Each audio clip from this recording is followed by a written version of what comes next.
हम लोग क्या हुआ कि राजनीतिक रूप से बहुत जागरूक हो गए और राजनीतिक मांग, हम सब लोग नेता बनने के लिए लग गए और नेता बनना चाहते हैं। और अभी बातें हो रही थी तो हम लोग संसद में जाने की बातें करने लगे। बिल्कुल चाहिए, बुराई नहीं है उसमें, लेकिन वो विकल्प नहीं है। दलित एक दूसरे के साथ डिस्क्रिमिनेट नहीं करता है, भेदभाव नहीं करता है, ये चमार है, बसवर है, धोबी है, पासी है। तो सुधार हमारे अंदर भी आना चाहिए। इस देश में मनुवाद का एक ही विकल्प है, अम्बेडकरवाद। हम लोग समानता के साथ खड़े हैं और वो लोग श्रेष्ठता के साथ खड़े हैं। इस देश का पूरा इतिहास उठाइए आप तो दो संघर्ष देखने को मिलेगा आपको। तो साथियों, क्योंकि ये बहुजन विचारकी का मंच है तो हम लोगों को इस विचारकी पे गर्व होना चाहिए। इस विचारकी पे गर्व क्यों होना चाहिए मैं बता रहा हूं। इस देश का पूरा इतिहास उठाइए आप तो दो संघर्ष देखने को मिलेगा आपको। मैं बहुत संक्षेप में आपके सामने अपनी बात रखूंगा। एक संघर्ष जो मनुवाद का चल रहा है और एक संघर्ष जो बहुजनवाद का चल रहा है। पूरा का पूरा जो बहुजन मूवमेंट है, जिसको आप गौतम बुद्ध से शुरू करिए, रैदास, कबीर, आगे बढ़ते आइए, बाबा साहब अम्बेडकर, ज्योतिबा फुले, जितने आप हमारे महापुरुष हैं सबके नाम लीजिए। उन सब में दो लड़ाइयां थी, आप समझिए। एक लड़ाई थी जो श्रेष्ठता की लड़ाई लड़ रहा था और समाज को बांट रहा था और बता रहा था कि फलाना तुमसे श्रेष्ठ है, तुमसे ऊंचा है, और फलाना तुमसे नीचा है, वो शूद्र है, वो दलित है, वो अछूत है। और एक विचार की थी, गौतम बुद्ध से समय बोल रहा हूं, एक विचार की थी जो कहती थी कि समानता की बात कर रही थी कि हम लोग सब मानव हैं तो समान है।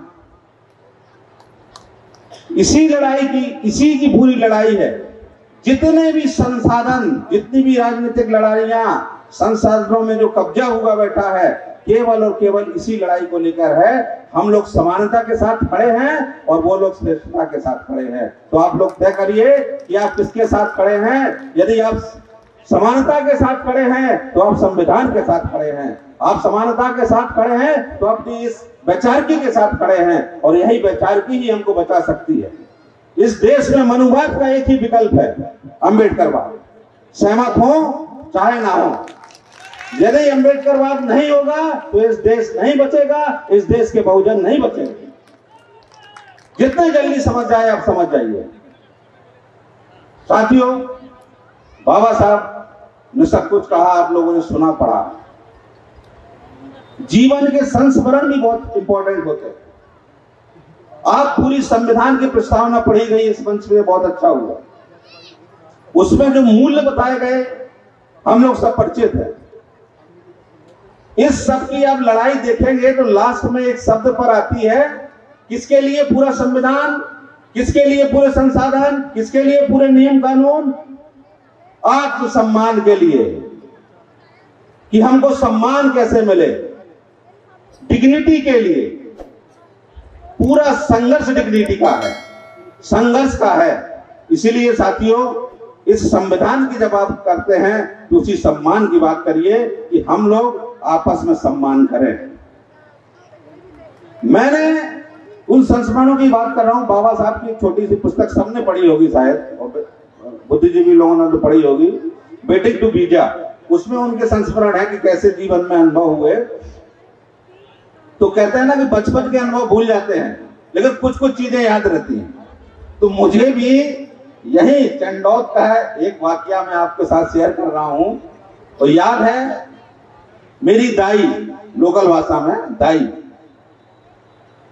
हमको लेके गई, परासर है ना इधर आसपास, मैं तो नदी पार करके वहां पे लेके गई। जग्गी चलती थी, जग्गी यज्ञ बोलते थे, जग्गी उसको बोलते थे। जग्गी में लेके गई तो पहली बार, मुझे बड़ा छोटा था, शायद 2-3 में पढ़ रहा हूँ, 4 में पढ़ रहा हूँ, लेकिन वो मुझे इंसिडेंट आज भी याद है। लेके गई तो खाना आना का प्रबंध होता है, वहां पे खाना खिलाया गया। तो हम लोगों के लिए अलग पंगत बनाई गई थी, याद रखिए। और मुझे पहली बार एहसास हुआ उस उम्र में, कच्ची उम्र में, कहा कि हरिजनों के लिए अलग है। तो मेरे लिए नया था का उस समय नहीं समझते, लेकिन वो भेदभाव की पीड़ा पहली बार महसूस हुई। तो ये भेदभाव आप कब महसूस करते हैं, ये आप पे डिपेंड है। आप बहुजन अपने आप को कह रहे हैं, संविधानवादी कह रहे हैं, तो ये आपका नैतिक दायित्व है कि आप उसके अनुसार चलिए।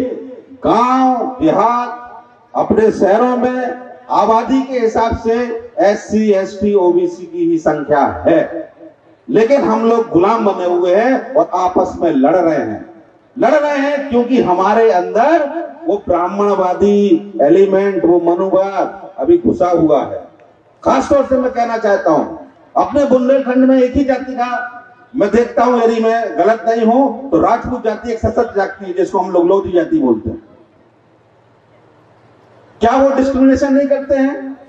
वो आपस में डिस्क्रिमिनेशन नहीं होता है? दलित एक दूसरे के साथ डिस्क्रिमिनेट नहीं करता है, भेदभाव नहीं करता है? ये चमार है, बसवर है, धोबी है, पासी है।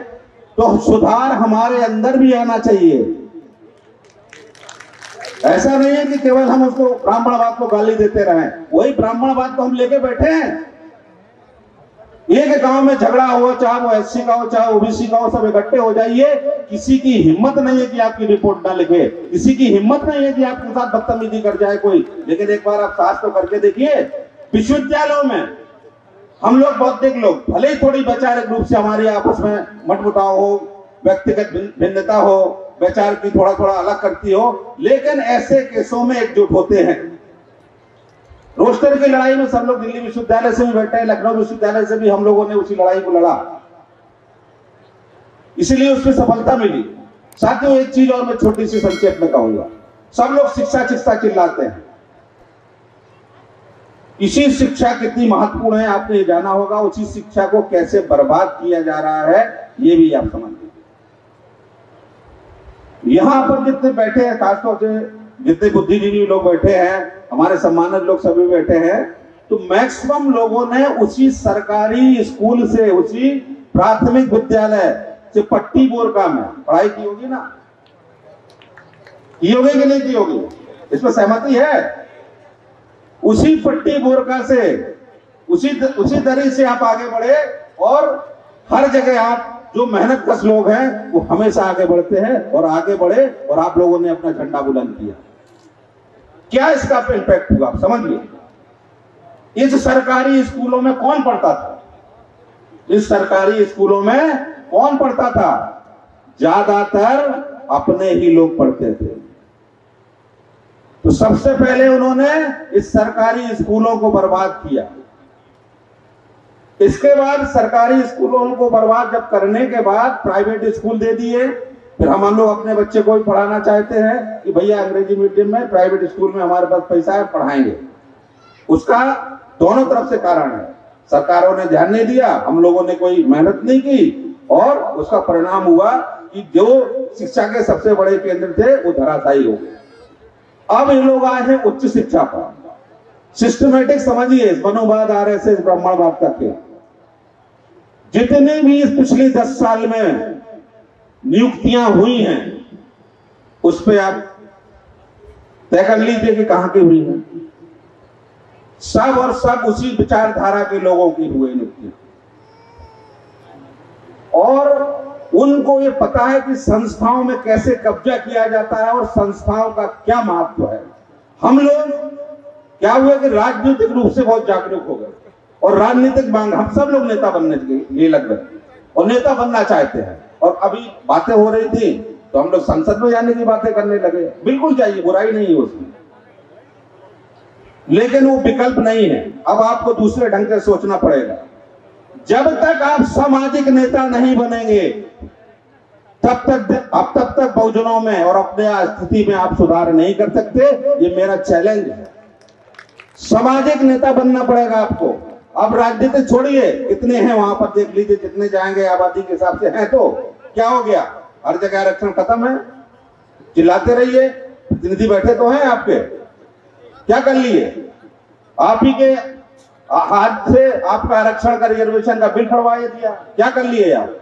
इसीलिए कि हम सामाजिक रूप से अपनी लीडरशिप नहीं ले पाए और सामाजिक वैचारिक रूप से हम लोग कमजोर रह गए और समझ नहीं पाए। शिक्षा का मूल उद्देश्य यही था दोस्तों, केवल डिग्री लेना शिक्षा का मूल उद्देश्य नहीं था।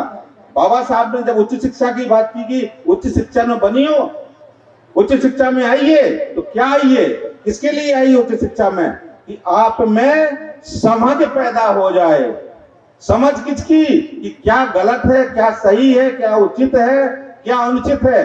तो साथियों, शिक्षा का उद्देश्य समझ पैदा करना है। यदि आप समझ नहीं रहे हैं कि कौन हमारे खिलाफ है, कौन हमारे साथ है, कौन हमारे खिलाफ षड्यंत्र कर रहा है और कौन हमारा हितैषी है, तो बने रहिए आप संघ में। है तो वहां पे अपने लोग वैचारिक रूप से क्या कर लेंगे आप? डिग्री तो उनके पास भी है, वो भी लोग भी पढ़े लिखे हैं। तो आप जब तक अपनी समझ नहीं पैदा कर रहे हैं, अपने विचारों को नहीं जान रहे हैं, अपने इतिहास को नहीं जान रहे हैं, तब तक आप अपनी लड़ाई नहीं जीत सकते साथियों। इस देश में एक ऐसा अनैतिक काम हुआ जिसमें सभी बहुजन समाज के नेताओं ने तालियां बजाई। बेस्ट विधान संसद के आपने तालियां थपथपाई। वो क्या हुआ? वो असंवैधानिक काम था EWS, जिसको कहते हैं आरक्षण। आरक्षण कौन सा? आर्थिक रूप से पिछड़े लोगों का। आर्थिक रूप से पिछड़ा तो है नहीं है, सब अगड़े हैं, सब सवर्ण हैं। चैलेंज है और सब लोग बुद्धिजीवी इस बात को मानते हैं कि एक भी EWS बताइए जो SC ST और OBC का हुआ होगा। केवल और केवल 10% अतिरिक्त आरक्षण दिया गया है इन लोगों को, सवर्णों को, जो पहले से 50% ले रहे हैं। हम लोग अपनी लड़ाई कितनी लड़ रहे हैं? बिल्कुल लड़ाई नहीं लड़ रहे। EWS का हम लोगों ने सपोर्ट किया, मतलब ताली बजा के हमारे नेताओं ने। तो हमारे नेता यदि वैचारिक रूप से स्ट्रॉन्ग नहीं है, सामाजिक नेता नहीं बने हैं, वो नेता बने समाज का सहारा लेके, समाज के रूप में, प्रतिनिधित्व के रूप में, लेकिन वो एक पार्टी के नेता बन के रह गए और सामाजिक के नेता नहीं बन पाए। चाहे वो जो भी समाज का हो, चाहे यादव का हो, चाहे जाटों का हो, चाहे कुर्मी का हो, कोरी का, किसी का भी समाज का हो, जो समाज का नेता नहीं बन गया, वो केवल पार्टी का नेता बन गया। इसलिए हमारी ये स्थिति है। इसलिए सामाजिक नेता की और सामाजिक जागरूकता की ज्यादा जरूरत है साथियों। बहुत बातें हैं। EWS के साथ साथ एक चीज और हुई, संस्थाएं क्यों इंपॉर्टेंट होती है, लोग क्यों इंपॉर्टेंट होते हैं, आरक्षण क्यों जरूरी है। इसलिए देखिए, 2-3 जगह आप लोगों को नहीं पता होगा, सेना में उच्च स्तर पर आरक्षण लागू नहीं है, पता है आपको? SC ST का भी नहीं, उसकी कोई लड़ाई नहीं है। और जुडिशरी में, हायर जुडिशरी में कोई आरक्षण लागू नहीं है। एक ही तंत्र बैठा है वहां, कोई लड़ाई नहीं है। जो लोग लड़ रहे हैं, बुद्धिजीवी अपने स्तर से लड़ रहे हैं, लेकिन जब तक लड़ाई सड़कों में नहीं लड़ी जाएगी, तब तक ना तो सरकार के कान में जूं लगेगी और ना कोई नीति बनाने में हम लोग सफल होंगे। इसलिए जरूरी है कि उस मूवमेंट को सड़कों पर फैलाइए। जब तक इनको दिखेगा नहीं, और आपको मैं कहना चाहता हूं दावे के साथ, इस लोकतंत्र में बाबा साहब ने जो सबसे बड़ा अधिकार दिया था कि वोट का अधिकार था, जो कि आपको हम बताएंगे कि हमारा राजा कौन होगा, तुम नहीं तय करोगे।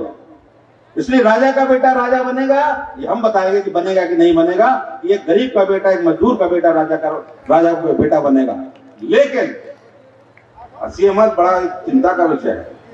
वोट का अधिकार तो है आपका, आप वोट देते भी हैं, लेकिन वो वोट आप सही में कहां दे रहे हैं, किसको जा रहा है, अब वो वोट का भी पता नहीं है।